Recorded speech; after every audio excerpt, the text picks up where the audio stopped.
برادران ملت اسلامیہ، السلام علیکم ورحمۃ اللہ وبرکاتہ۔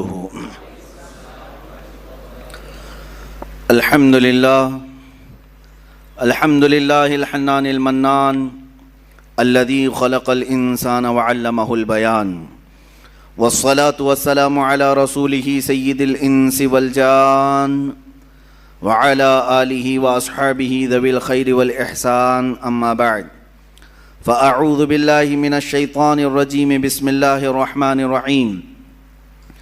انا نحن نزلنا الذکر وانا له لحافظون، صدق اللہ مولانا العظیم وبلغنا رسولہ النبی الامین المتین المختار الکریم، ونحن على ذلك من الشاہدین والشاکرین والحمد للہ رب العالمین۔ بارگاہ رسالت معاب صلی اللہ تعالی علیہ وسلم میں درود پاک کا ہدیہ پیش کریں۔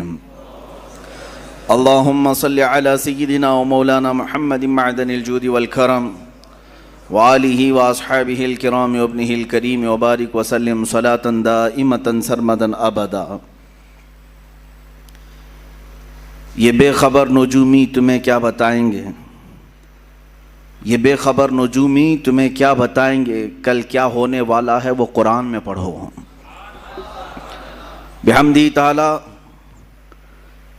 اسلام کو اللہ تبارک و تعالی نے صرف انت وشواس پر نہیں چھوڑا، اس رب ذوالجلال نے اس دین کی پختہ جڑیں حضور پاک صلی اللہ علیہ وسلم کی ذات اور قرآن کے ساتھ جوڑ کر رکھا ہے۔ میرے دین کی حقانیت کی سب سے بڑی دلیل قرآن پاک جو آج تک زندہ معجزہ ہے، میرے آقا صلی اللہ تعالیٰ علیہ وسلم کا۔ عزیزان گرامی وقار، قرآن پاک سے قرآن کی سچائیاں ہم نے آپ کے سامنے برسوں سے رکھی ہیں اور سب سنتے بھی رہتے ہیں۔ اس قرآن پاک کو اللہ تعالیٰ نے سارے انسانوں کی ہدایت بنا کر بھیجا، ہدی للناس۔ قرآن میں خود فرماتا ہے انسانوں کے لیے ہدایت ہے۔ ایک آیت میں ہدی للمؤمنین ہے، مومنوں کے لیے ہدایت ہے۔ ایک آیت میں ہدی للمتقین ہے، پرہیزگاروں کے لیے ہدایت ہے۔ مطلب جو جتنی اس سے ہدایت حاصل کر لے جائے گا اتنی اس کے لیے ہدایت کی کتاب ہے۔ صرف ہدایت ہی کی کتاب نہیں بلکہ بیمار ہو تو شفا کی بھی کتاب ہے، بھوکے ہوں تو تمہارے رزق کے لیے بھی یہ مداوا بن جائے گی۔ تمہارے زندگی کے پورے دستور اس میں مرتب کیے گئے ہیں۔ یہ ہمارا پورا زندگی کا دستور ہے، نظام حیات ہے۔ اور قرآن سے ہمارا تعلق ایسے ہی ہے جیسے روح کا جسم سے تعلق ہوتا ہے۔ اگر روح نکل گئی تو جسم بیکار ہے۔ اسی طرح قرآن پاک اگر ہمارے درمیان سے نکال لیا گیا یا اسلام سے اسے الگ کرنے کی کوشش کی گئی تو یوں سمجھ لیں کہ روح نکال لی جا رہی ہے۔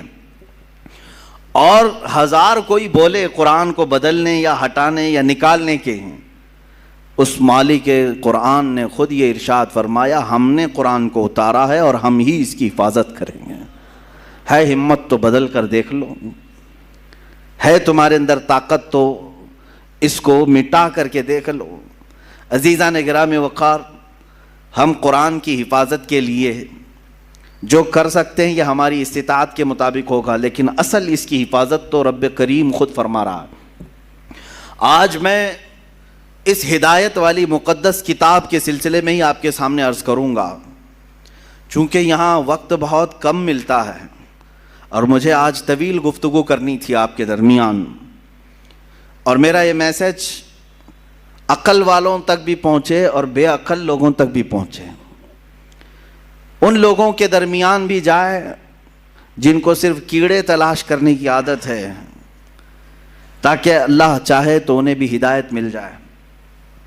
عزیزان گرامی، تھوڑی سی باتیں میں قرآن عظیم کو لے کر کے عرض کر دوں۔ قرآن کل اترا ہوا، پرسوں اترا ہوا، مہینے پہلے اترا ہوا نہیں ہے، بلکہ یہ لوح محفوظ پر بہت پہلے سے لکھا ہوا ہے۔ بلکہ عقیدہ تو ہمارا یہ ہے کہ یہ اللہ کی صفت ہے، علم الہی ہے، اللہ تبارک و تعالیٰ کے ساتھ ہمیشہ سے ہے اور ہمیشہ رہے گا۔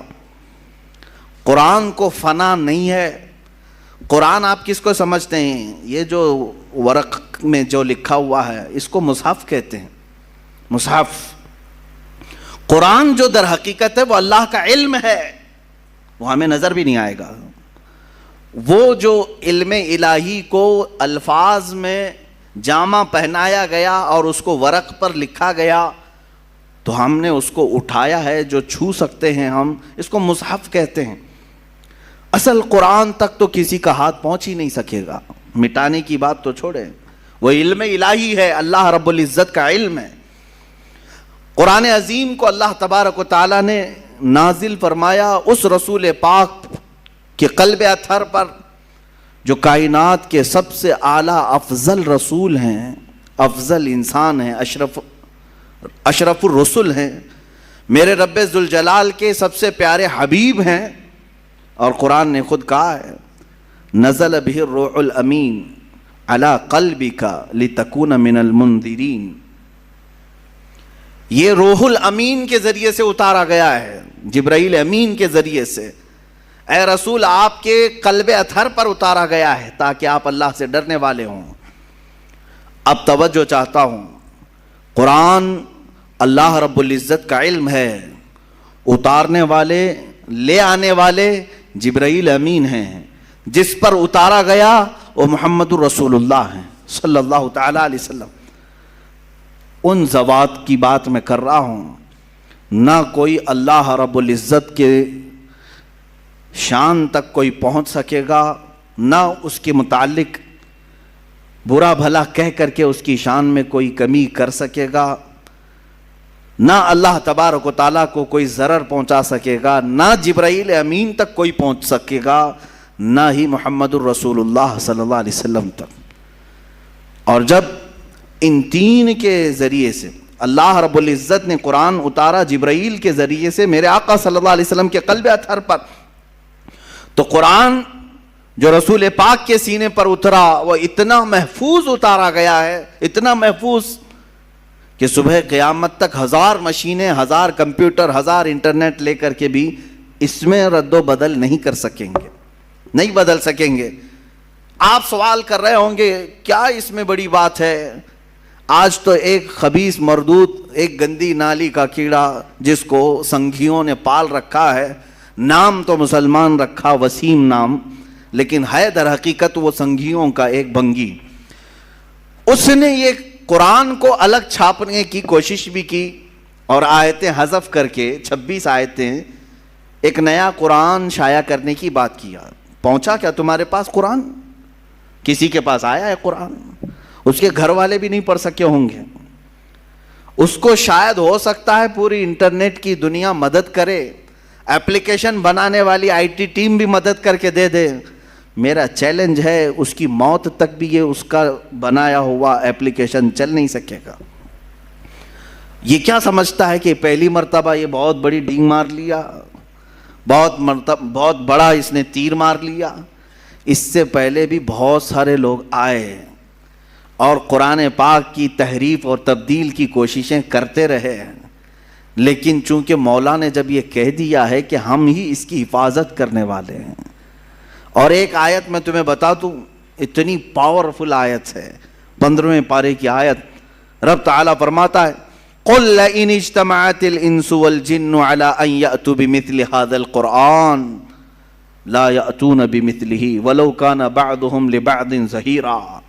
اے رسول آپ فرما دیں سارے جنات، سارے انسان مل جائیں اور ایک دوسرے کی مدد کریں اور سب مل کر کے چاہیں کہ میرے اس قرآن کی طرح بنا لیں تو ہرگز وہ بنا نہ سکیں گے. اتنا پاورفل چیلنج ہے، نہیں بنا سکیں گے. تم نکالنے کی کوشش تو کیے، دوسرا بنا کر کیوں نہیں لا سکے آج تک؟ خرابیاں ڈھونڈنے کی تو کوشش کیے، ایک اور قرآن کیوں نہیں بنا سکے آج تک؟ اس کے میسیجز کیا تم سمجھتے ہو عربوں کی طرح القاریہ ما القاریہ وما ادراک ما القاریہ؟ ایک سورے کو دیکھ کر کے کچھ عرب کے شاعروں نے بنا لیا تھا الفیل ملفیل وما ادراک ما الفیل خرطومہ طویل. اس آیت کے وزن پر انہوں نے بھی سوچا ہم بھی بنا لیں گے، لیکن وہ خود ہی ہنس پڑے بنا کر. ان کو خود ہی لگا کیا بھدا ہم نے بنایا ہے. القارعۃ ما القارعہ، اس کا معنی ہی کچھ اور ہے، دل دہلا دینے والی۔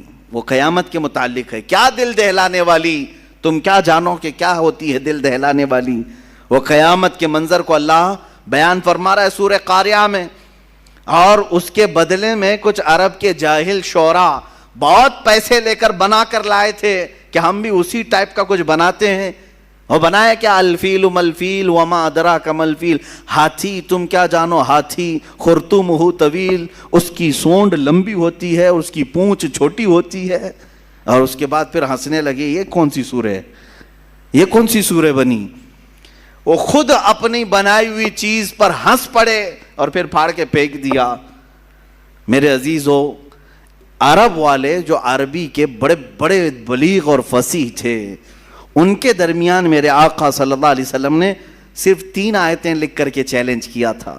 خانہ کعبہ پر پہلے شاعروں کے شعر لٹکائے جاتے تھے، کیونکہ عرب میں اس وقت لٹریچر کا دورہ تھا۔ جو سب سے اچھا شعر لکھتا وہ خانہ کعبہ کے دروازے پر لٹکایا جاتا، اور جب کوئی دوسرا اس کا جواب لکھتا تو یہ پہلا والا نکال دیا جاتا، پھر نیا والا لگایا جاتا تھا، مقابلہ ہوتا تھا۔ یہ مقابلہ کئی سال تک چلا، کئی دنوں تک چلا، جب قرآن پاک کی 3 آیتیں میرے آقا صلی اللہ علیہ وسلم نے لے جا کر کے لگایا، انا اعطیناک الکوثر فصل لربک وانحر ان شانئک هو الابتر۔ 3 ہی چھوٹی آیتیں ہیں، چھوٹی آیتیں، اور قرآن پاک کی سب سے چھوٹی سورہ بھی ہے۔ اتنا ہی لے جا کر کے میرے آقا صلی اللہ علیہ وسلم نے خانہ کعبہ کے پاس لٹکا دیا۔ اب عربوں کو تکلیف ہوئی کہ اس کا جواب تو ہونا چاہیے، شاعروں کو بلاؤ، پیسے دے کر کے بلایا گیا، آؤ اس کا جواب دو۔ بہت سارے آئے دیکھے، کیونکہ اس کا جواب لکھنا معمولی نہیں تھا۔ یہ ہے تو چھوٹی سورہ، لیکن معنی کے اعتبار سے ہر آیت میں ایک سمندر موجود ہے۔ اس کے مفاہیم، اس کے ترجمے کرنے بیٹھ جائیں، ہر لفظ کا ایک بہت ہی بلیغ معنی ہے، فصیح معنی ہے۔ تو ایک بہت بڑا شاعر آیا، اس نے کہا میں جواب لکھ دیتا ہوں۔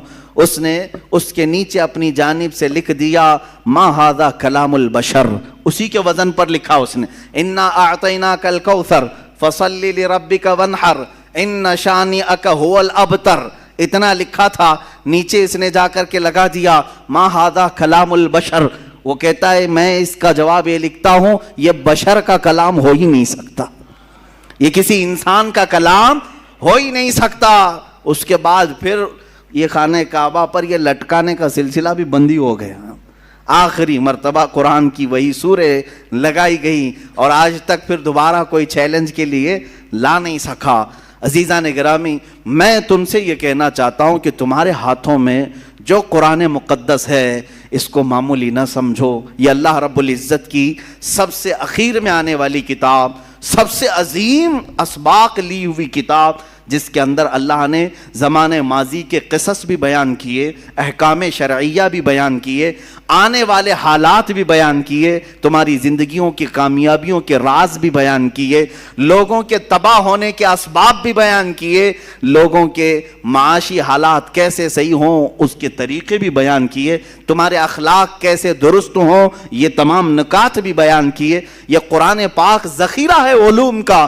میں نے اس سے قبل شاید 1 سال پہلے قرآن مقدس کے متعلق تقریباً بہت ساری چیزیں گھیر کر کئی علوم کو بیان کیا تھا کہ سائنس کی کتنی فیکلٹیز اس کے اندر سے نکلتی ہیں۔ ایمبریالوجی کو قرآن پاک سے بتایا گیا ہے، بچہ پیدا ہونے کے جو یعنی مراحل ہوتے ہیں، 9 مہینے، آج جا کر ڈاکٹروں نے جو بتایا ہے، پہلے نطفہ ہوتا ہے، پھر علقہ ہوتا ہے، پھر مضغہ ہوتا ہے، یہ کس طرح سے بنتا ہے، پروسیس کیا ہے، قرآن پاک نے ایمبریالوجی کا پورے تھیسس اس میں بیان کر دیے تفصیل کے ساتھ۔ علم نباتات، علم جمادات، علم فلکیات، علم ارضیات، علم نجوم، تمام چیزوں کو قرآن نے گھیرا ہے۔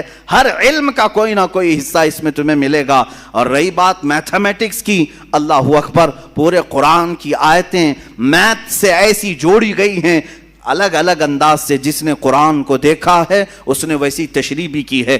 جانتے ہیں آپ، یہ 1400 سالوں سے قرآن دنیا کی سب سے زیادہ پڑھی جانے والی کتاب ہے۔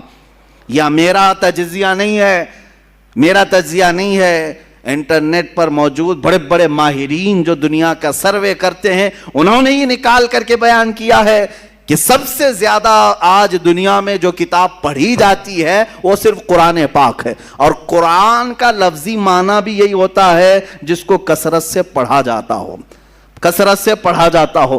یہاں آپ مجھے بتاؤ جتنے بھی مسلمان ہیں، ہو سکتا ہے ان میں سے کسی نے قرآن ختم نہ کیا ہو، حالات ایسے آ گئے ہوں، لیکن کچھ بھی ہو بغیر قرآن کے میں سمجھتا ہوں کوئی مسلمان ہی نہیں رہتا۔ قرآن پاک میں کلمہ طیبہ بھی ہے، لا الہ الا اللہ محمد الرسول اللہ، اگر وہ اتنا بھی پڑھتا ہے تو گویا کہ قرآن کی 2 آیتیں اسے معلوم ہیں۔ اگر وہ نماز پڑھتا ہے سورہ فاتحہ آتی ہے اس کا مطلب ہے وہ قرآن پڑھتا ہے، قل هو اللہ احد اس کو آتی ہے اس کا مطلب ہے وہ قرآن پڑھتا ہے، انا اعطیناک الکوثر اسے آتی ہے اس کا مطلب ہے وہ قرآن پڑھتا ہے۔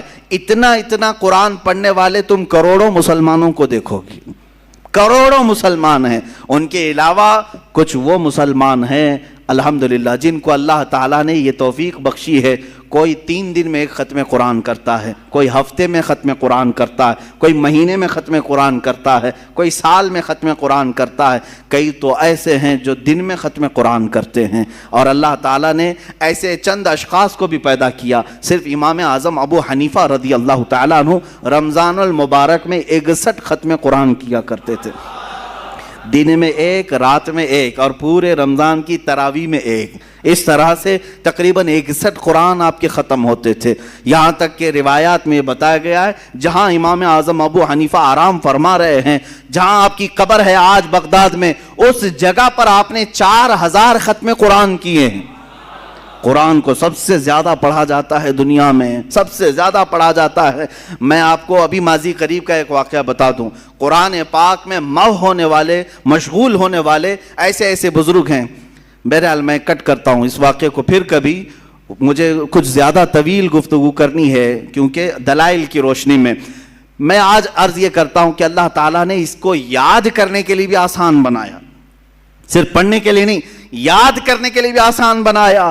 ہم نے وہ بچے بھی دیکھے ہیں جن کو 2 اور 2 کیا ہوتا ہے یہ نہیں معلوم، لیکن پورا قرآن یاد رہتا ہے، حافظ قرآن ہے۔ حافظ قرآن ہونے کے لیے کسی سید زادے کا ہونا ضروری نہیں، پٹھان کے بیٹے کا ہونا ضروری نہیں، شیخ کے بیٹے کا ہونا ضروری نہیں، وہ ایک کسان کا بیٹا بھی چاہے تو قرآن حفظ کر سکتا ہے، قرآن پاک کا وہ حافظ ہوتا ہے، اور یہ اللہ کی عطا ہے۔ میرے عزیزو قرآن کا یہ معجزہ تو دیکھیں، اپنے تو اپنے غیروں کے سینے میں بھی اترتا ہے۔ کئی پنڈتوں کے بچے بھی قرآن پڑھے ہوئے ہیں، وہ اگرچہ دسیسہ کاری کے لیے، اختلافات پیدا کرنے کے لیے یا عیب ڈھونڈنے کے لیے، لیکن یاد کر لے جاتے ہیں قرآن کو۔ اپنی کتاب یاد نہیں کر پاتے لیکن قرآن یاد ہوتا ہے، قرآن یاد ہوتا ہے۔ کہاں سے یاد کریں گے؟ 10 12 کتابیں ایسی ہیں کہ ان کے سب نسخے الگ ہیں، یہاں کے بازار میں الگ ملتی، وہاں کے بازار میں الگ ملتی ہے، کون سی یاد کریں گے؟ ادھر کی یاد کریں ادھر کی یاد کریں، لیکن قرآن کا ایک معجزہ ہے، امریکہ میں بھی اٹھاؤ تو وہی قرآن ملے گا، ہندوستان میں اٹھاؤ وہی قرآن ملے گا، سعودی میں اٹھاؤ وہی قرآن ملے گا، پاکستان میں اٹھاؤ وہی قرآن ملے گا جو الحمدللہ سے شروع ہوتا ہے اور والناس پہ ختم ہوتا ہے۔ الحمدللہ یہ قرآن پاک کا معجزہ ہے، ترتیب کے ساتھ آج تک محفوظ ہے۔ میرے عزیزو اس کی حفاظت کرنے پر اللہ تعالیٰ نے جن لوگوں کو مقرر کیا وہ ایسے علماء، مفسرین، محدثین ہیں۔ اللہ کئی مفسرین ایسے ہیں جو اس کی تفسیر کیے، کچھ تفسیریں ایسی ہیں جو صرف اور صرف اس کے نحوی معنی کو بیان کیے، کچھ لوگوں نے تفسیر لکھی جو اس کے صرفی معنی کو بیان کیے۔ گاڑا ہو رہا ہوگا بس سنتے چلو۔ کچھ مفسرین ایسے ہیں جو اس میں سے واقعات جتنے ان کی تفسیر کیا، کچھ مفسرین ایسے ہیں جو ان میں آیات احکام کے ہیں، حلال حرام کیا کیا جائز ناجائز، صرف ان آیات کی تفسیر کیا۔ اس طرح سے جانتے ہیں تقریباً ابھی دنیا میں 1000 سے زیادہ تفسیریں پائی جاتی ہیں، 1000 سے زیادہ تفسیریں پائی جاتی ہیں، الگ الگ انداز کی تفسیریں کی گئی ہیں۔ ہر ایک نے جس نظر سے قرآن پاک کو دیکھا اس نظر سے وہ تفسیر کرتے گئے، اور مفسرین کی تعداد بھی بے شمار۔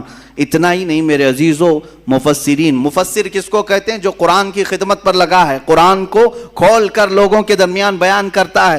ان میں مفسرین وہ بھی ہیں جنہوں نے آیتیں بھی گن کر رکھی ہیں، آیتیں ہی نہیں بلکہ اس کے اندر موجود پورے حروف بھی گن کر کے رکھے ہیں، صرف حروف ہی نہیں، بعض مفسرین وہ ہیں جو ان میں موجود نقطے بھی گن کر کے رکھے ہیں، یہ بھی گنا ہے کہ کتنی مرتبہ با آیا ہے، کتنی مرتبہ تا آیا ہے، کتنی مرتبہ یا آیا ہے، کتنی مرتبہ سین ہے، شین ہے، قرآن کے ہر حرف کو محفوظ کر کے رکھا ہے مفسرین نے۔ یہاں تک میں آپ کو بتاؤں، عقل حیران ہوتی، آج تک کسی کتاب پر اتنی خدمت نہیں ہوئی۔ ان مفسرین کی تربتوں پر لاکھوں سلام، انہوں نے یہ تک لکھ دیے کہ قرآن میں کتنے زبر ہیں، کتنے زیر ہیں اور کتنے پیش ہیں، یہ تک بھی لکھ دیا۔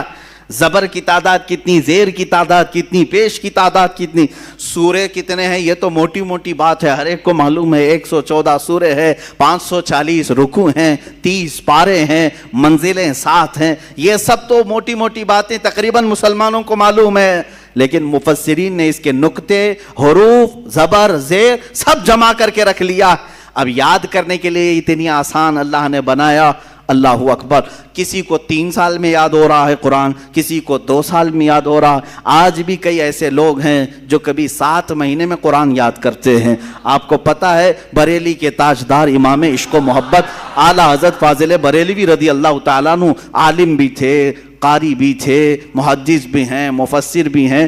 لکھنے والے نے کسی نے خط لکھا، حضرت مولانا حاجی حافظ و قاری احمد رضا خان صاحب، حافظ نہیں تھے آپ، حافظ نہیں تھے۔ خط آیا، شعبان کی 29ویں تھی، آپ نے دیکھا کہ میرے نام پر حافظ بھی اس نے لکھ دیا۔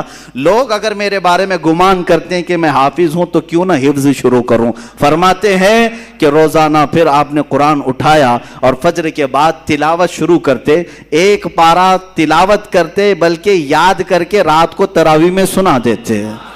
جب 30ویں تراویح آئی تو اعلیٰ حضرت حافظ قرآن بھی ہو چکے تھے۔ اللہ تعالیٰ نے ان کے سینوں کو کھول رکھا تھا، کوئی 1 مہینے میں حافظ قرآن ہوتا ہے۔ اچھا اور اوپر جائیں، امام اعظم ابو حنیفہ رضی اللہ تعالیٰ عنہ کے ایک شاگرد ہیں، ان کے ایک شاگرد ہیں، 2 شاگرد مشہور ہیں، امام ابو یوسف اور ایک امام محمد بن حسن شیبانی۔ یہ چھوٹے تھے جب امام اعظم کے پاس پڑھنے کے لیے آئے تھے، داڑھی مونچھ بھی نہیں تھی۔ امام اعظم ابو حنیفہ رضی اللہ تعالیٰ عنہ چھوٹے لوگوں کو قریب رکھنے سے تھوڑا سا بچتے تھے، کہتے کہ اور پڑھ کے آؤ، جب تھوڑی جوانی آ جائے تب درسگاہ میں بیٹھنا۔ امام محمد بہت بچپن میں ہی علم کے طلبگار تھے، شوق زیادہ تھا، آئے اور کہا کہ حضور آپ کی درسگاہ میں بیٹھنا چاہتا ہوں۔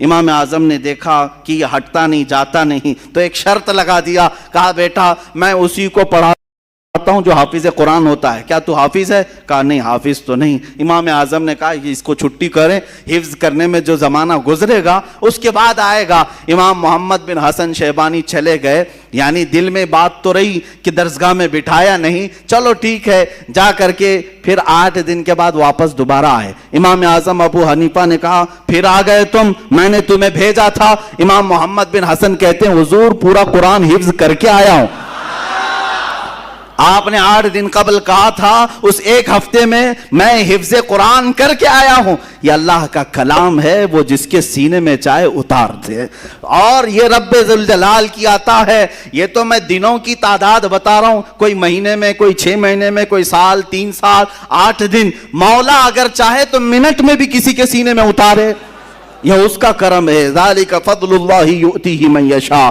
وہ اللہ کا فضل ہے، وہ جسے چاہے عطا فرمائے۔ عزیزان گرامی وقار، قرآن کے بارے میں ہم مسلمانوں کا عقیدہ وہی ہے جو صحابہ اکرام کا عقیدہ رہا، جو تابعین کا عقیدہ رہا۔ ہم قرآن کو ہر کتاب سے فوقیت دیتے ہیں، ہر کتاب سے دیتے کیا ہے؟ حقیقت میں اس کی حقیقت ہی یہ ہے کہ قرآن اللہ کی کتاب ہے، اور اس سے بڑھ کر روئے زمین پر کوئی کتاب نہیں، کوئی کتاب نہیں۔ آج تک محفوظ کتاب پوری دنیا میں صرف قرآن پاک ہے۔ یہ میرا چیلنج ہے، اگر کوئی اسے توڑ سکتا ہے تو توڑ کر کے دکھائے۔ میں قرآن پاک کی ہر حرف اور ہر آیت، ہر سورے کو ثابت کر کے دکھاؤں گا کہ 1400 سال سے قرآن کیسے محفوظ ہے، اور باقی دوسری کتابوں میں کیا کیا خرد برد ہوا ہے وہ بھی ہمیں پتہ ہے، کس کے کتنے نسخے ملتے ہیں، کتنے الگ الگ کتابیں کہاں کہاں سے شائع ہوتی ہیں۔ مقدس کتابوں کی بات کر رہا ہوں، سب خرد برد ہو گئے ہیں، کبھی پنڈتوں نے بدل دیا، کبھی پادریوں نے بدل دیا، کبھی یہودیوں کے حکیموں نے بدل دیا۔ جیسے جیسے موقع آتا رہا وہ اپنی مقدس کتابوں کو بدلتے رہے. قرآن ایک ایسی کتاب ہے جس کو اللہ تعالیٰ نے ہر ایک کے ہاتھ سے محفوظ رکھا ہے, کوئی اس کو بدل نہیں سکا. اب آؤ اصل موضوع پر میں آ جاتا ہوں, اس لیے کہ شاید یہ وقت بھی ناکافی ہو جائے گا. آج اس بات کو نوٹ کر کے چلے, میں جواب دے رہا ہوں جن لوگوں کو قرآن کی 26 آیتوں سے تکلیف ہے, میں وہی 26 آیتیں پھر سے تلاوت کرتا ہوں تاکہ تمہاری تکلیف اور بڑھے اور بڑھے اور مومنوں کے دل میں نور اور زیادہ ہو, کیونکہ قرآن کی آیت ہے, ہم سنیں گے ایمان بڑھتا ہے. میرے آقا نے فرمایا ایک حرف پڑھو گے تو 10 نیکیاں. کتنے؟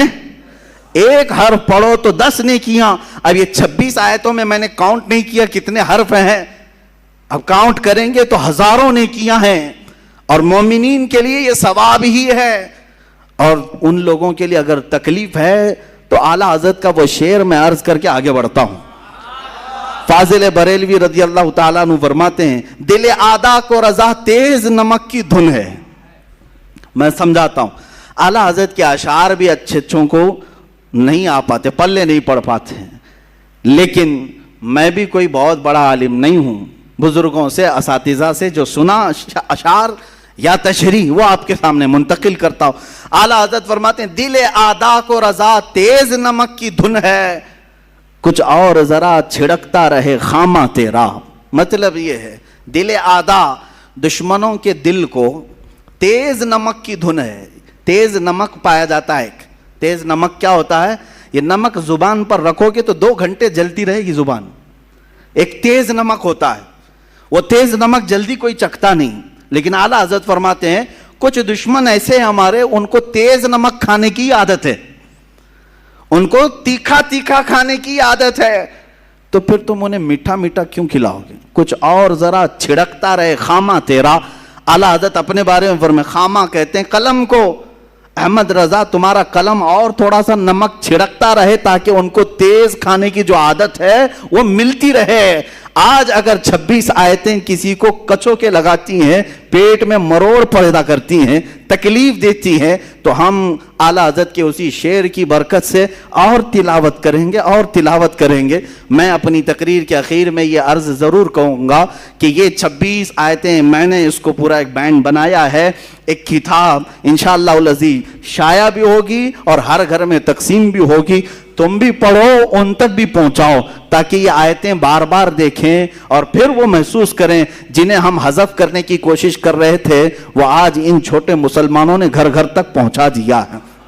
آیتیں پڑھتا ہوں, شروع میں تھوڑی سے آپ کو لگے گا کہ ترجمہ سننے کے بعد کہ کیا واقعی ایسی آیتیں ہیں جس کو کہتے ہیں آتنکواد کو بڑھاوا دیتی ہیں, دہشت گردی کو بڑھاتی ہیں یہ آیتیں, ٹیررزم کو بڑھاتی ہیں یہ آیتیں. ان کو یہ لگتا ہے کہ قرآن کی یہ آیتیں ٹیررزم کو بڑھاتی ہیں. اللہ اکبر, یہ ایک بکواس ہے, ایک پروپیگنڈا ہے, یہ سب کو معلوم ہے, لیکن انہیں سیاست جو کرنی ہے اس لیے ہمیں جواب بھی دینا پڑ رہا ہے. باقی قرآن کی اس دفاع کی ضرورت بھی نہیں ہے. قرآن اپنی حقانیت سے صبح قیامت تک باقی رہے گا, باقی رہنے والا ہے, کچھ بھی کر لیں گے. میں آپ کو یہ بتاؤں ٹیررزم بڑھتا ہے, دہشت گردی بڑھتی ہے, آتنکواد بڑھتا ہے. اس کے لیے ایک واقعہ مجھے یاد آتا ہے. یہ عراق اور شام کی جنگوں کے بیچ میں ہمارے ایک ساتھی نے بتایا تھا کہ ایک عیسائی پادری تھا, وہ اپنی 2 بیٹیوں کے ساتھ سفر پر جا رہا تھا, جن کو آتنکواد کہتے ہیں نا, آتنکوادی. وہ راستے میں گن وغیرہ لے کر کھڑے تھے, بظاہر شکل تو مسلمانوں کی تھی, مسلمان لگ رہے تھے, راستے میں روک لیا اور وہ غیر مسلم کو مار رہے تھے یا جو بھی کر رہے تھے.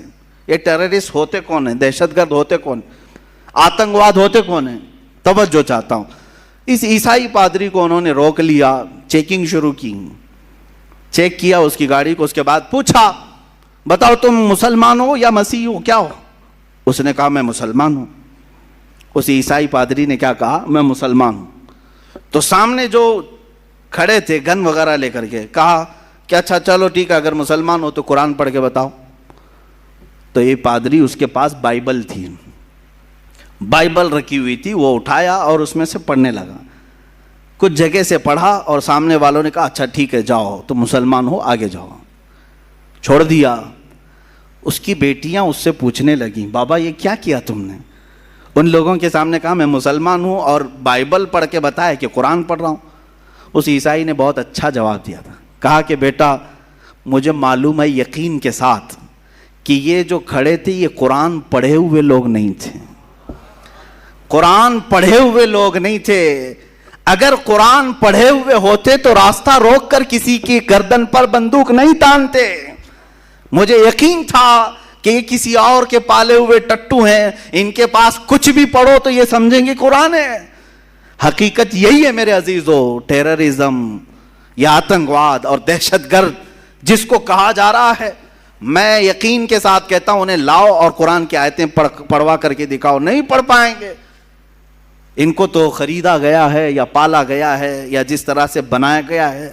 بلکہ آپ کو میں یہ کہوں آج بھی ویب سائٹس پر موجود ہے، امریکہ کی ایک بہت بڑی لیڈر ہے، لیڈی ہے، اس نے خود لکھا ہے کہ القاعدہ کو ہم نے بنایا تھا، ہم نے تیار کیا تھا، وہ اپنے مقاصد کے لیے اس نے تیار کیا۔ یہ باضابطہ موجود ہے، یہ کوئی لفاظی نہیں ہے، اور دنیا جانتی ہے، پڑھے لکھے لوگ بھی جانتے ہیں کون ان کو تیار کر رہا ہے، کون بنا رہا ہے، افغانستان کے حالات کس نے خراب کیے تھے، سب پتہ ہے، پوری دنیا کی سیاست ہے۔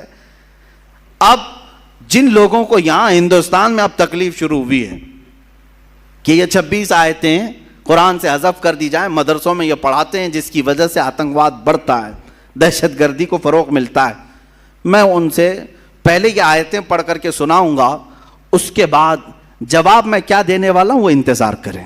جواب میں ہو سکتا ہے آپ یہ سمجھیں گے کہ آپ ڈیفینس کریں گے، نہیں اس کا مطلب ایسا نہیں ویسا نہیں، میں ایسا کچھ نہیں بتانا چاہتا، میں کچھ نہیں کہوں گا، قرآن کی آیت پڑھتا ہوں، جواب میں جو بتاتا ہوں توجہ سے سنیں۔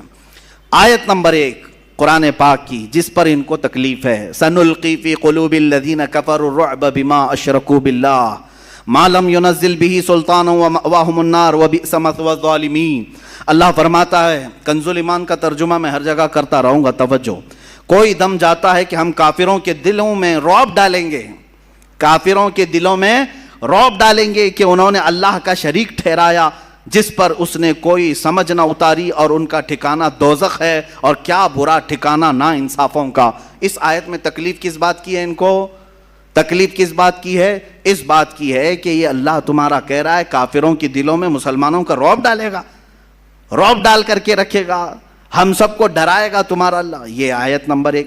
دوسری آیت جس سے ان کو تکلیف ہے، جو قرآن سے نکالنے کی بات کرتے ہیں، سپریم کورٹ تک بھی گئے نا یہ، ہاں سپریم سے بھی اوپر اگر کہیں اور بھی ہے تو وہاں تک بھی جائیں۔ وَدُّوا لَوْ تَكْفُرُونَ كَمَا كَفَرُوا فَتَكُونُونَ سَوَاءً فَلَا تَتَّخِذُوا مِنْهُمْ أَوْلِيَاءَ حَتَّى يُهَاجِرُوا فِي سَبِيلِ اللَّهِ فَإِن تَوَلَّوْا فَخُذُوهُمْ وَاقْتُلُوهُمْ حَيْثُ ثَقِفْتُمُوهُمْ حَيْثُ وَجَدتُّمُوهُمْ وَلَا تَتَّخِذُوا مِنْهُمْ وَلِيًّا وَلَا نَصِيرًا۔ وہ تو یہ چاہتے ہیں کہ کہیں تم بھی کافر ہو جاؤ جیسے وہ کافر ہوئے ہیں، تو تم سب ایک سے ہو جاؤ، تو ان میں کسی کو اپنا دوست نہ بناؤ جب تک اللہ کی راہ میں گھر بار نہ چھوڑیں، پھر اگر وہ منہ پھیریں تو انہیں پکڑو اور جہاں پاؤ قتل کرو، اور ان میں کسی کو نہ دوست ٹھہراؤ نہ مددگار۔ کہتے ہیں دیکھو قرآن کیا سکھا رہا ہے، قرآن کہہ رہا ہے کہ کافروں کو جہاں پکڑو مارو قتل کرو اور ان کو دوست نہ بناؤ۔ یہ تکلیف ان کو دیتی آیت۔ اس کا پس منظر کیا ہے، بیک گراؤنڈ کیا ہے، اس سے انہیں کچھ لینا دینا نہیں ہے۔ قرآن کی آیت آئی ہے، یہ آیتیں بھی آپ کو میں انشاءاللہ العزیز پہنچوا دوں گا، یہ سورہ نساء کی آیت نمبر 89 ہے، ترجمہ بھی بتائے، ان کا جواب میں ابھی عرض کرتا ہوں۔ آیت سنیں، ان الذین کفروا بآیاتنا سوف نصلیہم نارا کلما نضجت جلودہم بدلناہم جلودا غیرہا لیذوقوا العذاب ان اللہ کان عزیزا حکیما۔ بے شک جنہوں نے ہماری آیتوں کا انکار کیا ان قریب ہم ان کو آگ میں داخل کریں گے۔ اللہ فرما رہا ہے جنہوں نے ہماری آیتوں کا انکار کیا ان کو ہم آگ میں داخل کریں گے، جب کبھی ان کی کھالیں پک جائیں گی ہم ان کے سوا اور کھالیں انہیں بدل دیں گے کہ عذاب کا مزہ لیں، بے شک اللہ غالب حکمت والا ہے۔ تکلیف تو دے گی، جس میں اللہ نے فرمایا جنہوں نے ہماری آیتوں کا انکار کیا، اللہ فرما رہا ہے ہم انہیں جہنم میں داخل کریں گے اور ان کی کھالوں کو پکائیں گے، جب ان کی کھالیں پک جائیں گی تو ہم دوسری نئی کھالیں ڈالیں گے تاکہ وہ عذاب چکھیں۔ آپ سب کو ایسا لگے گا، اور نئے مجمع میں اگر ہندوؤں کے درمیان بھی بیان کریں تو وہ بھی بیچارے اتاولے ہو جائیں گے، بکھر جائے، یہ کیا ہے، ہمارے بارے میں آیتیں ہیں۔ اب میں ساری آیتیں پڑھوں تو وقت چلا جائے گا، ہر آیت کے ساتھ میں جواب بھی پیش کر دیتا ہوں، ہمارے ٹائم پر جتنی بھی ہو جائیں گی یہاں بیان کروں گا، باقی کتاب انشاءاللہ العزیز جلد ہی سب تک پہنچائی جائے گی۔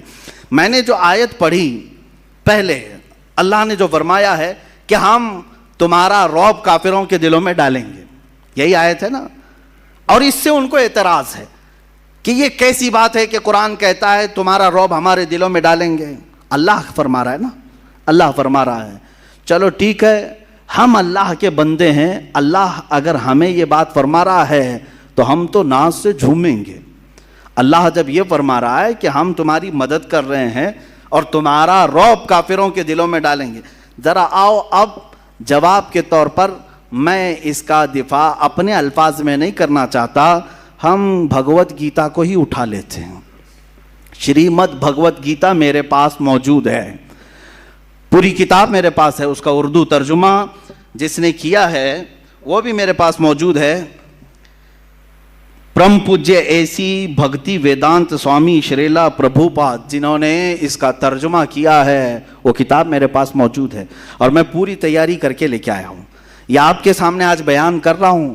میں اس کو پورے طور پر محفوظ رکھنا چاہتا ہوں، اس کے بعد کوئی مسلمان اپنے آپ کو ڈیفنس والے لیول میں نہ لے جائے کہ وہ حملہ کرتے رہیں اور ہم جواب دیتے رہیں، نہیں، ہم بتاتے ہیں کہ ان کی کتابوں میں کیا کیا سخت باتیں لکھی گئی ہیں، مارو کاٹو پکڑو توڑو سب ہے، اور تم کہتے ہو کہ قرآن میں ہے یہ سب چیزیں۔ اب پڑھتا ہوں، سنو۔ رگ وید بھی ہے، ان کے 4 وید مشہور ہیں، یجر وید، اتھر وید، سام وید، رگ وید۔ یہ رگ وید جو ان 4 ویدوں میں سے ایک مشہور وید ہے، اس کی میں پورے ریفرنس کے ساتھ لے آیا ہوں، منڈل 1 سکھ 66 ورس نمبر 4، ان کی آیت نمبر جو 4 ہوتی ہے، اگنی کے بارے میں، آگ کے بارے میں کہہ رہے ہیں۔ جو آیت آپ نے پڑھا نا، اللہ نے فرمایا کہ ہم تمہارا رعب کافروں کے دلوں میں ڈالیں گے، سیم ٹو سیم ٹاپک اس رگ وید میں کہا جا رہا ہے کہ آگ جو اگنی ہوتی ہے، وہ کہہ رہا ہے، بھگوان کہتا ہے کہ آگ کے بارے میں کہا جا رہا ہے کہ یہ دہشت پیدا کرنے والی آگ دہشت کے ساتھ حملہ کرے گی۔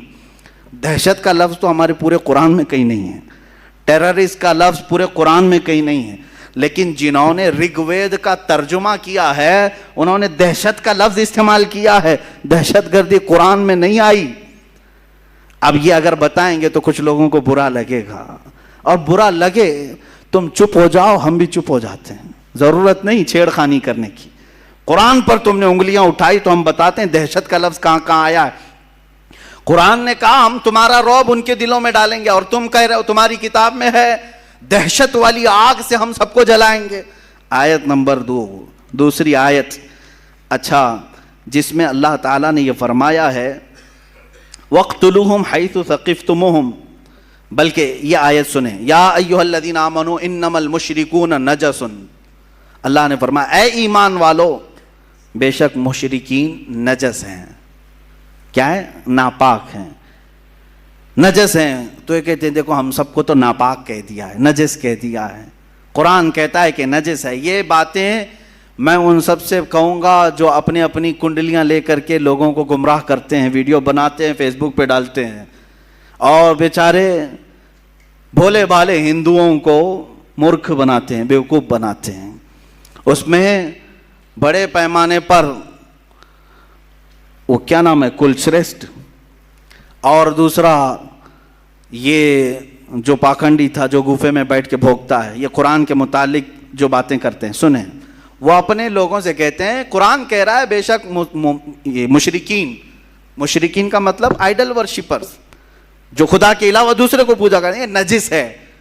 قرآن ایسا کیسے کہہ رہا ہے؟ سنو، Bhagavad Gita chapter number 3 verse number 12 میں کیا کہا گیا ہے، اس میں کہا جا رہا ہے، بھگوت گیتا میں، شریمد بھگوت گیتا کہتے ہیں، یہ بھگوت گیتا کے اکثر جو شلوک ہیں وہ کرشنا نے ارجن کو جو بتائے، یہ ہندو اگر سنیں گے تو اس کو سمجھیں گے، وہ ایکسپٹ کریں گے۔ بے غرض خدمت کرنے سے دیوتا تم کو تمہارے مانگے بغیر تمہاری پسند کے سامان دیں گے۔ بغیر کسی غرض کے تم خدمت کرو گے تو تمہارے دیوتا بغیر مانگے تمہیں بہت سارے انعامات دیں گے.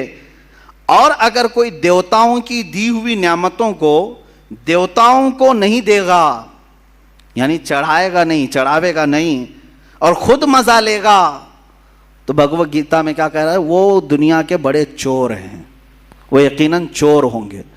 ارے ہم مشرکین کو نجس قرآن نے کہا اور تم چور کہہ رہے ہو پورے لوگوں کو. پوری دنیا کے لوگ سب چور ہیں. آپ چڑھاتے ہیں، سب چور ہیں. جو نہیں چڑھاتا، عیسائی نہیں چڑھاتے بھگوانوں کو، چور ہو گئے. یہودی نہیں چڑھاتے، وہ چور ہیں. بہت سارے لوگ چور ہیں. اس شلوک کے اس ورس کے اعتبار سے یہ کوٹ کر کے بتاتے ہیں کہ قرآن خالی مشرکین کو نجس کہہ رہا ہے، نجس کہہ رہا ہے، اور تم جو پوری دنیا کو چور کہہ رہے ہو، یہ کون بتائے گا؟ قرآن پاک جس کانٹیسٹ میں کہہ رہا ہے، جو وہاں کے حالات تھے کس اعتبار سے، وہ کسی اور وقت میں کہوں گا. دیکھیں حقیقت یہ ہے کہ قرآن کی یہ آیتیں جو سورہ توبہ کی اکثر آیتیں ہیں جس پر ان کو اعتراض ہے، سورہ توبہ مدینے میں نازل ہوئی، مدنی سورہ ہے، اور اس میں جہاد کا حکم آیا اور مارنے کا جو حکم آیا وہ کن کے لیے تھا؟ ارے تمہارے لیے تھوڑی نہ تھا، وہ ان لوگوں کے لیے تھا جو صحابہ کا جینا تنگ کر کے رکھے ہوئے تھے. تم نے یہ کبھی نہیں بیان کیا 13 سال میرے آقا نے مکہ میں کتنی تکلیفیں اٹھائی؟ بلال حبشی کو، خبیب ابن عدی کو، خباب بن الارت کو، یاسر کو، جو قتل مار دھاڑ کیا ہے ان لوگوں نے مکہ کے مشرکین نے، وہ کبھی نہیں بتایا؟ وہ حقیقت میں آتنکواد تھے. یہاں تک کہ رسول پاک صلی اللہ علیہ وسلم کا 3 سال تک سوشل بائیکاٹ کیا، کھانا پانی بند کیا مکہ میں. اتنا ہی نہیں بلکہ وطن بھی چھوڑ دیا میرے آقا نے، اپنا پیدائشی وطن چھوڑ دیا، اپنے ساتھیوں کو لے کر مدینے میں آباد ہوئے. اب مجھے بتاؤ، جو اپنا سب کچھ چھوڑ کر کے گیا ہو، مدینے میں جا کر کے وہ راحت کی سکون کی سانس لے رہا ہو، وہاں پر بھی یہ کیڑے اگر پہنچیں تو کیا اللہ تعالیٰ حکم نہیں فرمائے گا کہ اب ان کو پکڑو؟ صاف سی بات ہے، سمجھنے والی بات ہے. 13 سال تک کبھی بھی مارنے کا اور جہاد کا حکم نہیں آیا مکہ میں. جب میرے آقا مدینے پہنچے، وہاں پر بھی یہ مشرکین مکہ پہنچ کر کے وہاں کھجوروں کے درخت جلا رہے ہیں، کبھی صحابہ کو پکڑ کے مار رہے ہیں. جنگ بدر کہاں ہوئی؟ مدینے کے قریب ہوئی. احد کہاں ہوئی؟ مدینے کے قریب ہوئی. خندق کہاں ہوئی؟ مدینے کے قریب ہوئی. پتہ یہ چلا کہ یہ سب لڑنے کے لیے وہاں جاتے تھے، حضور کبھی آئے نہیں تھے. بات سمجھ میں آ رہی ہے؟ سب وہاں اب بیلگام اور ہبلی میں اگر مقابلہ ہوا، ہبلی سے 5 کلومیٹر دور اگر کوئی جنگ ہوئی تو کیا کہیں گے؟ بیلگام والے آئے تھے کہ ہبلی والے گئے تھے؟ بیلگام والے یہاں تک آئے تھے. بھائی 100 کلومیٹر کا فاصلہ ہے. اسی طرح مکہ کے آس پاس جنگیں ہونا یہ اس بات کی علامت ہے کہ دوسرے آتنکواد، دہشت گرد جتنے تھے وہ مدینے پہ حملہ کرنے کی کوشش کرتے. تو میرے آقا صلی اللہ علیہ وسلم پر حکم ہوا کہ اب ان کو چھوڑا نہ جائے، پکڑا جائے. اب آیتیں سنیں. یہ تو میں نے بتا دیا کہ وجہ کیا تھی یہ آیتوں کی، آیتیں کیوں آئی اور کن کو پکڑنے کے لیے آئی تھی، کن مشرکین کو مارنے کے لیے آئی تھی. لیکن انہوں نے اپنے اوپر فٹ کر لیا کہ دیکھو مسلمانوں کے قرآن میں ہے کہ ارے مشرکین کو جہاں پاؤ پکڑو، مارو، قتل کرو، کاٹو. ارے یہی کر رہے ہوتے تو 700 سال میں یہاں صاف ہو چکے ہوتے. نہیں کیا نا، 700 سال تک تھے. یہ آیت کیونکہ ہر حاکم کو بھی معلوم ہے اور ہر عالم کو بھی معلوم ہے کہ یہ آیت مشرکین مکہ کے بارے میں نازل ہوئی تھی. مشرکین مکہ کے بارے میں جنہوں نے بہت ستایا، پریشان کیا، گھر بار لوٹا ہے. ارے یہاں آیتیں دوسری بھی ہیں قرآن میں. اللہ نے یہ فرمایا جو تمہیں گھروں سے نہیں نکالے، جو تمہارے ساتھ دشمنی نہیں کیے، ان کے ساتھ تم اگر دوست بن کر رہتے ہو تو کوئی حرج نہیں ہے، کوئی حرج نہیں ہے. آج ہم یہاں اسی طرح رہ بھی رہے ہیں لیکن کچھ لوگ زبردستی زہر ڈال رہے ہیں یہ بتانے کے لیے کہ دیکھو اب ان کی کتاب میں ہے، ان کے مدرسوں میں یہی پڑھایا جاتا ہے کہ یہ جہاں پاؤ پکڑو، مارو، قتل کرو. اگر مدرسوں میں پڑھنے والے 1 لاکھ سے زیادہ عالم ہیں یہاں ہندوستان میں، کیا یہ ہر جگہ پکڑ کے مار رہے ہیں، قتل کر رہے ہیں لوگوں کو؟ نہیں. الحمدللہ دہشت گرد اور آتنکواد سے ہمیں نفرت ہے. ہم جو لڑیں گے تو وہ سینہ بسینہ مقابلہ کریں گے انشاءاللہ العزیز. وقت آئے گا آمنے سامنے مقابلہ کیا جائے گا. آیت سنو. آیت کے بعد پھر ان کے کتاب میں بھی جو موجود ہے، اللہ تعالیٰ نے فرمایا یا ایھا الذین آمنوا قاتلوا الذین یلونکم من الکفار ولیجدوا فیکم غلظہ، اس آیت کو لے کر کے جو تکلیف ہے. اور جب تم زمین میں نہیں، آیت کا ترجمہ میں بتاؤں گا تو آپ کو سمجھ میں آ جائے گا. وَاقْتُلُوهُمْ حَيْثُ ثَقِفْتُمُوهُمْ وَأَخْرِجُوهُمْ مِنْ حَيْثُ أَخْرَجُوكُمْ وَالْفِتْنَةُ أَشَدُّ مِنَ الْقَتْلِ. یا آگے تک آیت ہے، ترجمہ سنو. اور کافروں کو جہاں پاؤ مارو اور انہیں نکال دو جہاں سے انہوں نے تمہیں نکالا تھا، اور ان کا فساد تو قتل سے بھی سخت ہے. اور مسجد حرام کے پاس ان سے نہ لڑو جب تک وہ تم سے وہاں نہ لڑیں، اور اگر تم سے لڑیں تو انہیں قتل کرو، کافروں کی یہی سزا ہے. یہ آیت درد دیتی ہے، تکلیف دیتی ہے. دیکھو، جہاں پاؤ مارو، قتل کرو، قرآن یہی کہہ رہا ہے. قرآن یہی کہہ رہا ہے. تو اب ہم بتاتے ہیں، قرآن یہ کہہ رہا ہے تو پھر گیتا کیا کہہ رہی ہے؟ Shrimad Bhagavad Gita chapter 4 verse number 78، اس میں یہ کہا جا رہا ہے سادھوؤں، کرشنا جو ہے وہ کہتے ہیں کہ میں کب کب آتا ہوں، سنو. کہتے ہیں سادھوؤں کی حفاظت کرنے کے لیے اور گنہگاروں کو نیست و نابود کرنے کے لیے اور دھرم کو قائم رکھنے کے لیے میں الگ الگ انداز میں اوتار لیتا ہوں. کون کہہ رہا ہے؟ کرشنا کہہ رہے ہیں. میں نیست و نابود کرنے کے لیے آتا ہوں. کس کو؟ جو گنہگار ہیں ان کو نیست و نابود کریں گے کرشنا جی، اور سادھوؤں کی حفاظت کریں گے، اور جو دھرم کو نہیں مانتا اس کو ختم کرنے کے لیے یہ الگ الگ اوتار میں آئیں گے. یہاں نہیں مل رہا ہے تم کو کہ بھائی وہ سیدھے کرشنا جی اتر کے ختم کرنے آ رہے ہیں. تم کیا جواب دو گے؟ وہی انشاءاللہ ہم بھی بعد میں جواب دیں گے. قرآن کہتا ہے، قرآن کی جو آیت ہے جس میں ان کو یہ تکلیف ہے، ہاں، یا ایھا الذین آمنوا، بڑے مزے کی بات، یا ایھا الذین آمنوا لا تتخذوا اليہود والنصارى اولیاء. اللہ فرماتا ہے اے ایمان والو، یہودیوں کو، عیسائیوں کو دوست نہ بناؤ. یہ دوست کا ترجمہ کرتے ہیں، اولیاء کا مطلب حقیقت میں دیکھا جائے تو صرف دوستی مراد نہیں، بلکہ ان کو سارے اختیارات مت دو. یہ اصل مسئلہ ہے. کیونکہ مدینے میں جب صحابہ گئے تھے تو وہاں یہودی بھی تھے، عیسائی بھی تھے، وہ چھپے ہوئے دشمن تھے اور جا کر کے مشرکین اور دشمنوں کی مدد کرتے تھے. تو قرآن میں اللہ نے فرمایا ایمان والو تم بچے رہو ان کے ساتھ، کہ تم جا کر کے ان کو رازیں بتاؤ گے، اپنے سارے مال اسباب کی سب راز بتاؤ گے تو یہ جا کے دشمنوں کو بتائیں گے. اس لیے اللہ نے کیا فرمایا؟ ان سے دوستی مت رکھو، ان کو پورا اختیار مت دو. لیکن یہ 1400 سال کے بعد آج واویلا مچا رہے ہیں. دیکھو قرآن تو کہہ رہا ہے دوستی مت کرو. ارے یہودیوں سے دوستی نہیں کرنا، عیسائیوں سے دوستی نہیں کرنا ہے، اور کافروں سے دوستی نہیں کرنا ہے. قرآن تو صرف دشمنی سکھا رہا ہے، دوستی نہیں سکھا رہا ہے. اچھا، قرآن دوستی نہیں سکھا رہا ہے، دشمنی سکھا رہا ہے. تو ہم دیکھتے ہیں پھر یہاں جو وید ہیں اور دوسری کتابیں، وشنو پران، ان کی پران بھی ہیں بہت ساری، اور ایک کتاب ہے اپستھما دھرما شاسترا، جس میں 2128 میں ایک ان کا ورس ہے، ایک آیت ہے. کیا کہہ رہے ہیں سنیے. کتابیں بھی مل جائیں گی، انٹرنیٹ پر بھی مل جائیں گی، میرا کہا ہوا سب ریکارڈ بھی موجود ہوگا.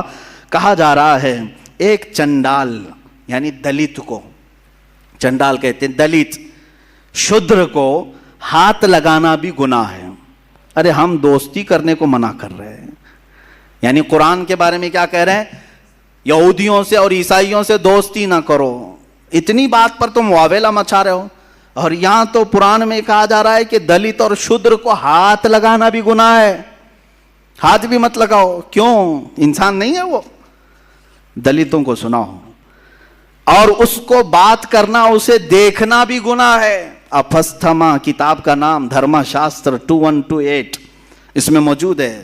ہاتھ لگانا بھی گناہ ہے، اسے دیکھنا بھی گناہ ہے. اور ایک ورس ہے ان کے اندر، اسانا سمہیتا، اس میں چیپٹر نمبر 2 ورس نمبر 46، ایک ملیچ اور چنڈال سے بات کرنے کے بعد. اب سنو، ملیچ کس کو کہتے ہیں؟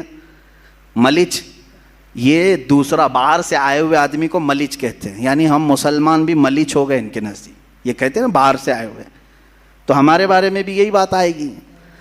اب قرآن میں اور بھگوت گیتا میں اور دوسری کتابوں میں کیا کیا سکھایا جا رہا ہے یہ کوئی نہیں بولتا.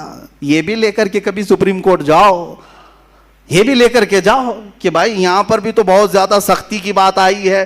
چنڈال کو، شودر کو ہاتھ لگانا بھی منع کہا جا رہا ہے. یہ تو بھید بھاؤ ختم کیا جا رہا ہے. کوئی گیا نہیں سپریم کورٹ. اب سننے کے بعد ہو سکتا ہے کوئی چلا جائے. ایک ملچ اور چنڈال سے بات کرنے کے بعد یا کسی ایسی عورت سے بات کرنے کے بعد جس کو اس کے شوہر نے چھوڑ دیا, کیا ہے دھرم میں دیکھیں کیا حکم ہے. چنڈال سے بات کرو, شودر سے بات کرو, یا کسی عورت سے ہاتھ ملا لیا جس کو اس کے شوہر نے چھوڑ دیا ہے, بات کیا, یا پیشاب پخانے کو ٹچ کیا, تینوں برابر ہے. پیشاب پخانے کو ٹچ کیا تو کہا جا رہا ہے کہ آدمی کو اپنا منہ اچھے سے دھو لینا چاہیے. شودر کو پکڑ کے آیا, ایسی عورت سے بات کر کے آیا جس کا شوہر نہ ہو, یا پیشاب پخانے کو ٹچ کیا تو اسے چاہیے کہ پورا منہ دھو لے, کھلی کرے. ہم نے تو کبھی یہ نہیں کہا. یہاں قرآن نے صرف یہ کہا تھا یہودیوں اور عیسائیوں کو اپنا رازدار مت بناؤ, واویلا مچایا, اور تم تو ٹچ کرنے کو بھی منع کر رہے ہو, پیشاب پخانے کے برابر عورتوں کو بھی بنا دیا. اس کے بارے میں نہیں جاتے کہ یہ سخت آیت ہے, یہ بھی مقدس کتابوں سے اس کو بھی نکالنا چاہیے. پیدا کرو کسی وسیم گنڈے کو. وشنو پران بک نمبر 3 چیپٹر نمبر 18, یہ وشنو پران, اس میں ایک واقعہ لکھا ہوا ہے. دیکھیں واقعہ, بھید بھاؤ کون کرتا ہے سنیں. ساتا دھرو بادشاہ کا ایک نام ہے, ساتا دھرو. ساتا دھرو نام کا ایک بادشاہ تھا, اس نے ایک بڑا گناہ کر لیا تھا.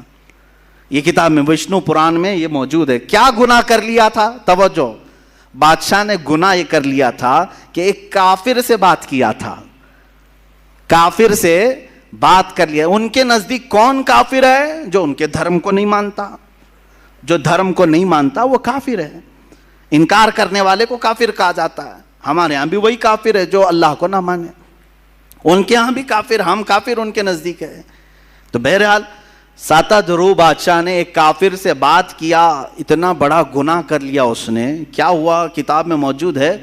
حالانکہ وہ روزے سے تھا, وہ اپواس سے تھا, اس وقت اس نے بات کر لیا تو اس کو سزا کیا ملی؟ بادشاہ کو مرا تو دوسرے جنم میں کتا پیدا ہوا. دوسرے جنم میں وہ کتا بن کر کے پیدا ہوا. ارے کافر سے بات کرنے پر کتا بن کے پیدا ہو جاتے ہیں. یہاں تو قرآن نے صرف دوستی کرنے کی بات منع کی ہے. دوستی کرنے سے منع کیا, سپریم کورٹ پہنچ گئے, اور کتا پیدا ہونے کی بات کی تو سیشن کورٹ میں تو جانا چاہیے. ارے کیا کیا بات کر رہے ہو؟ کافر سے بات کرنا منع ہے؟ ہم نے کبھی کہا ہے؟ ہم نے کبھی نہیں کہا. ہماری ہندوؤں سے بھی بات ہے, کرسچن سے بھی بات ہے, یہودیوں سے بھی بات ہے, لیکن جس معنی میں جس مسئلے میں بات کرنا ہے ہم بات کرتے ہیں. ہم نے یہ نہیں روکا ہے. یہ کتابوں میں وہ سمجھتے ہیں کہ صرف قرآن پہ ہم حملے کرتے جائیں اور ہم کو بولنے والا کوئی نہیں رہے گا. ارے میں تو ایک ادنا خادم ہوں, ابھی اللہ کے شیر موجود ہیں, ایک نہ ایک اٹھے گا اور پھر تمہیں تمہارا آئینہ دکھاتا رہے گا انشاءاللہ العزیز. اب آگے دیکھیں, ایک آیت یہ بھی ہے, قاتل الذین لا یؤمنون باللہ ولا بالیوم الآخر. اللہ تعالیٰ فرماتا ہے قاتل الذین لا یؤمنون باللہ ولا بالیوم الآخر. اے مسلمانوں, ان لوگوں سے لڑو جو اللہ پر ایمان نہیں لاتے اور آخرت کو نہیں مانتے. تو یہ کہتے ہیں ہم اللہ کو بھی نہیں مانتے اور آخرت کو بھی نہیں مانتے, تو ہم سے لڑنے کی بات تو قرآن کہہ رہا ہے تمہارے درمیان. یہ بھی سورہ توبہ کی آیت ہے اور وہی مکہ کے مشرکین کے متعلق آئی ہے, لیکن یہ ابھی تک اپنے اوپر فٹ کر رہے ہیں, ابھی تک اپنے اوپر گڑ رہے ہیں.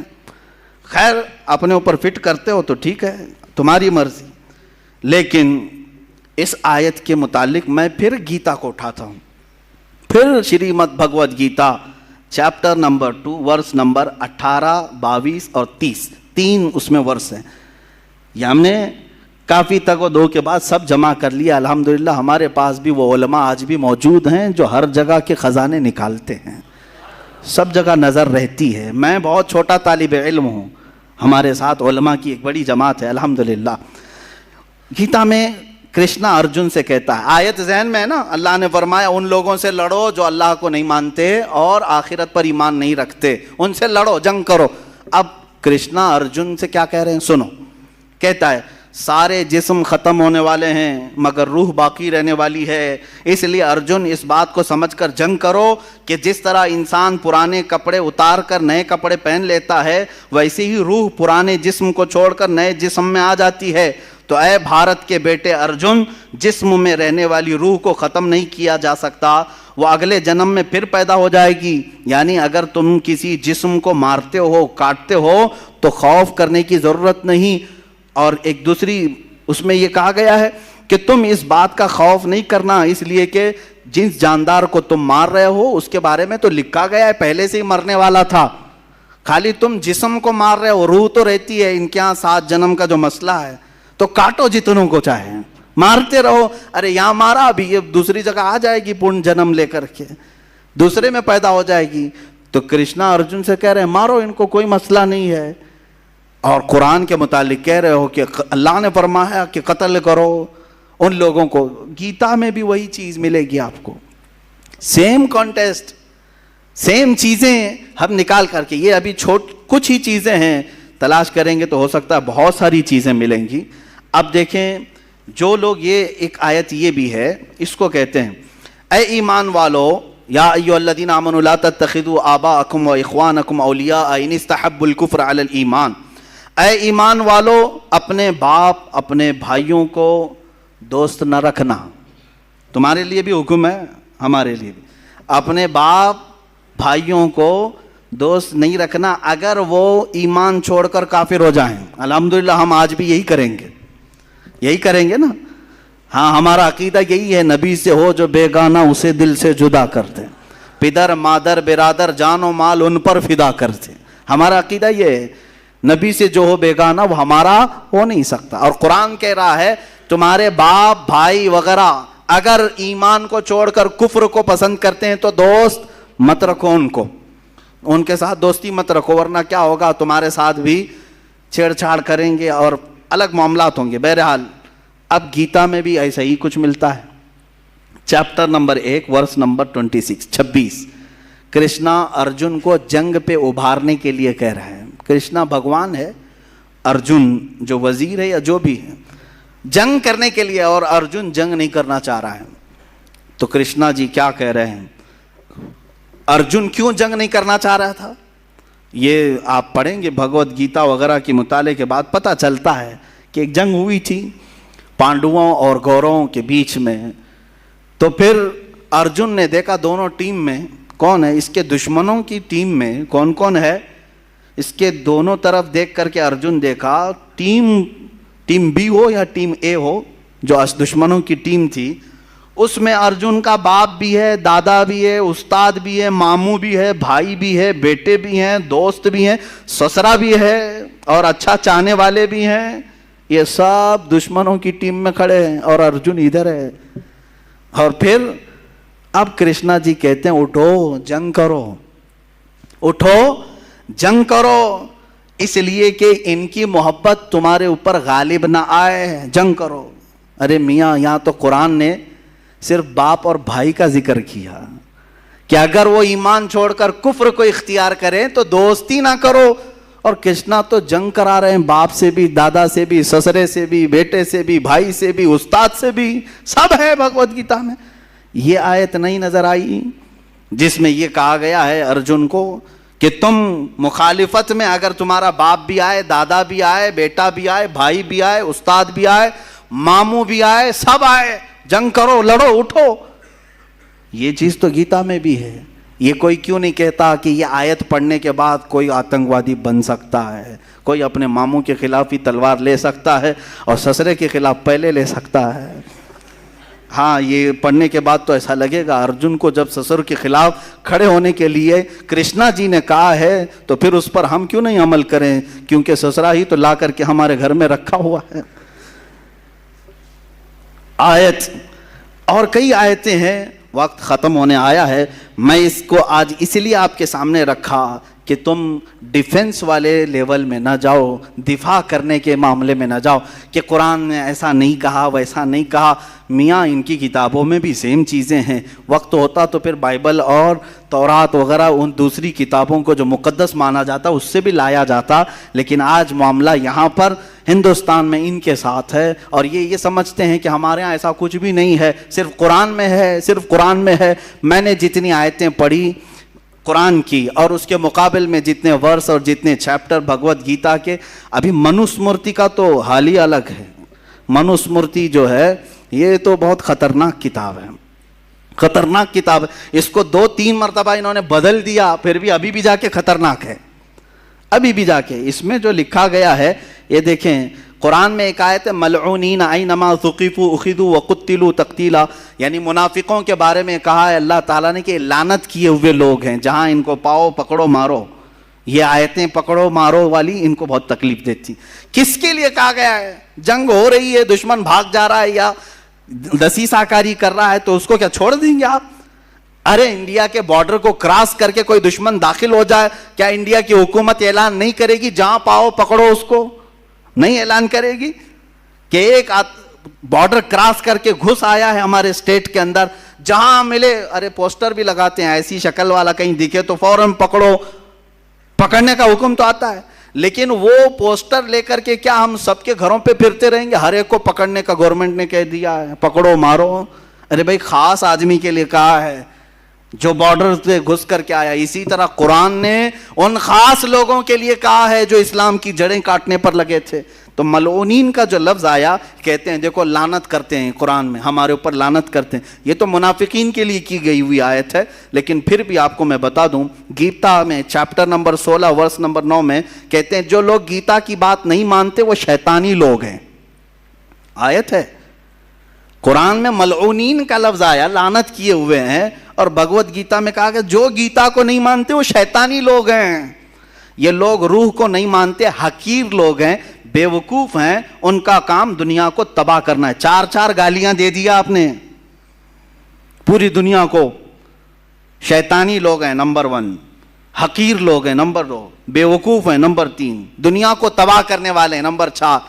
گیتا کو نہیں ماننے والے عیسائی بھی ہیں, وہ بھی بے وقوف ہیں, یہودی ہیں وہ بھی بے وقوف ہیں, اور جتنے چائنیز ہیں وہ بھی بے وقوف ہیں, بدھسٹ جتنے ہیں وہ بھی بے وقوف ہیں. کیونکہ گیتا میں کہا گیا جو گیتا کو نہیں مانتے وہ شیطانی ہیں, بے وقوف ہیں, اور دنیا کو تباہ کرنے والے ہیں. یہ سارے لوگ یہ کیوں نہیں بولتے کہ ہم کو گالیاں دے رہی ہے بھائی کتاب؟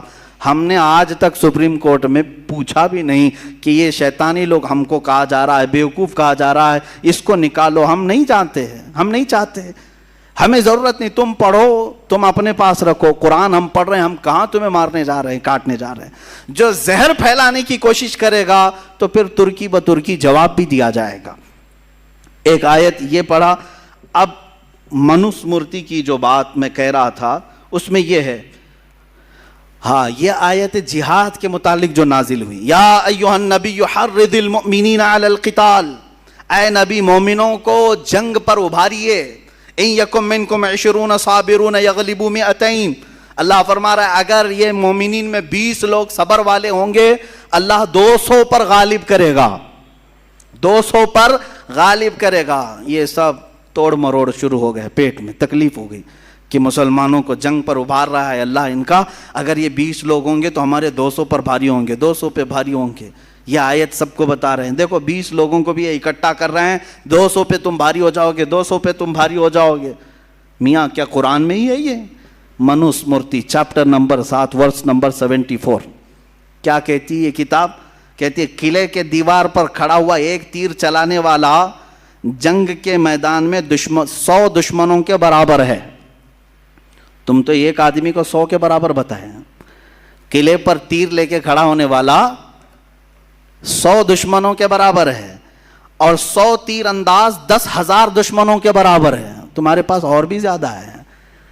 قرآن نے تو یہاں 20 لوگ صبر والے ہوں تو کہا کہ 200 پر غالب آئیں, اور تم کہہ رہے ہو ایک تیر چلانے والا 100 کے برابر ہے, اور ایک 100 ہوں تو 10,000 کے برابر ہے. یہی چیز منوس مورتی میں بھی ہے. اگلی بار جب جائیں گے تو سب کتابیں ساتھ لے کر جائیں گے سپریم کورٹ میں, سب ساتھ میں لے کر کے جائیں. ان کو یہ میں میسج دیتا ہوں. کچھ چیزیں باقی رہ گئی ہیں جو مجھے عرض کرنا ہے. قاتلوہم یعذبہم اللہ بایدیکم وینصرکم. اللہ فرماتا ہے تم ان سے لڑو, اللہ ان کو عذاب دے گا, اللہ انہیں عذاب دے گا کافروں کو اپنے ہاتھ اپنے دستے قدرت سے, اور تمہاری مدد کرے گا اللہ. تو جب یہ بات اللہ تعالیٰ نے فرمایا کہ اللہ تمہاری مدد کرے گا, ان سے لڑو, تو اب تکلیف ہو گئی. تو اب میں کہتا ہوں اتھر وید ورس نمبر 65-71 اس میں دعا مانگی جا رہی ہے بھگوان سے. کیا کہہ کر کے؟ جو برہمن کے خلاف ہیں، جو برہمنوں کے دشمن ہیں، جو بخیل ہیں، اور خاص کر جو ہندوؤں کے خداؤں کی توہین کرتے ہیں، اے بھگوان تو 100 گرہوں والی بجلی کی کڑک جس کے کنارے چاقو جیسے تیز ہوں، ان سے ان سب کے سر کے بال تو کاٹ دے، اور مونڈھے سے مونڈھے کو الگ کر دے، ان سے تو حملہ کر، ان کے گوشت کو، ان کے چمڑیوں کو گوشت سے الگ کر، ان کو ٹکڑے ٹکڑے کر، ان کی ہڈیوں سے گودا بھی نکال دے۔ اتنا سب کہہ دیا۔ اللہ نے فرمایا اللہ صرف عذاب دے گا، اور تم تو پورا پارٹ کو عذاب دینے کی بات کر رہے ہو، ہر پارٹ کو۔ اتھروید میں موجود ہے، کیا کیا میں نے پڑھا، آپ تو سن رہے ہوں گے۔ کہہ رہے ہیں چاقو جیسی تیز بجلی سے تو حملہ کر، جو بھی ہمارے بھگوانوں کو نہیں مانتا، سب نہیں مانتے، سب کے لیے بد دعا ہو رہی ہے۔ ہاں ان کو حملہ کرے بھگوان، ان کے مونڈے سر کاٹ دے، ان سے سر کے بال کھینچ دے، گوشت سے چمڑی کو نکال دے، ان کو ٹکڑے ٹکڑے کر، اور ان کی ہڈیوں سے گودا بھی نکال دے۔ میرے عزیزو، نلی میں سے گودا نکالنے تک کی دعا ہو گئی، اب بچا کیا؟ اور قرآن کے اوپر یہ اعتراض ہے، قرآن کہہ رہا ہے کہ کافروں کو اللہ عذاب دے گا، تم کیا عذاب دینے کی بات کر رہے ہو؟ یہ اتنا ہی نہیں ہے، اور بہت کچھ ہے۔ اور اللہ تبارک و تعالیٰ نے قرآن پاک کو ایسا رکھا ہے کہ اس کی آیتیں آج تک امن کو پھیلا رہی ہیں۔ اور اس کے علاوہ جو ان کی ایک آیت یہ بھی ہے کہ جو جنگ میں جائیں گے ان کے متعلق یہ کہتے ہیں، Manusmriti chapter number 4 verse number 81، اس میں کہا جا رہا ہے جو مقدس قانون، ہاں یہ بھی سنیں، ہمارے ہاں یہ بھید بھاؤ نہیں ہے، قرآن تم پڑھ سکتے ہو کہ نہیں؟ امام بھی پڑھ سکتا ہے، مقتدی بھی پڑھ سکتا ہے، غریب بھی پڑھ سکتا ہے، امیر بھی پڑھ سکتا ہے، لیکن وہاں ایسا نہیں ہے۔ منوسمرتی کا قانون تو سنو، قرآن نے صرف اتنا کہا فَلَنُذِيقَنَّ الَّذِينَ كَفَرُوا عَذَابًا شَدِيدًا، جنہوں نے ہمارا انکار کیا ہم انہیں سخت عذاب چکھائیں گے۔ تو یہ کہتے ہیں کافروں کو، جو خدا کو نہیں مانتا، یہ بار بار عذاب چکھانے کی بات کر رہے ہیں، اور تم کیا چکھا رہے ہو؟ سنو، منوسمرتی میں جو مقدس قانون کسی شودرا کو سمجھا دے گا، دلت آدمی کو کوئی مقدس کتاب پڑھا دیا اور یا اس کو کوئی قانون بتلا دیا، تو خود بھی نرک میں جائے گا، وہ شودرا بھی نرک میں جائے گا، خود بھی نرک میں جائے گا، وہ شودرا بھی نرک میں جائے گا، کوئی ہاتھ نہیں لگائے گا بھگوت گیتا کو۔ اگر آپ کسی وید پڑھنے والے سے اس کی اجازت کے بغیر وید لے لیں تو اس کا جرم ایسا ہی ہے جیسا کہ آپ نے اس سے وید چرا لیا ہے۔ لہٰذا جو وید دلت کسی پنڈت سے لے لے گا، کہہ رہے ہیں وہ نرک میں جائے گا۔ یہ دلت سماج والوں کے متعلق ہے۔ میرے عزیزو، قرآن نے کہیں ایسا نہیں کہا کہ قرآن صرف سیدزادے پڑھ سکتے ہیں یا پٹھان کے بچے پڑھ سکتے ہیں، شیخ کے بچے پڑھ سکتے ہیں۔ نہیں میرے عزیزو، قرآن پاک کو ہر کوئی پڑھ سکتا ہے، یہاں تک کہ وہ بچے ابھی جو سن بلوغت کو نہیں پہنچے، وہ پڑھتے کیا بلکہ حفظ بھی کر لیتے ہیں۔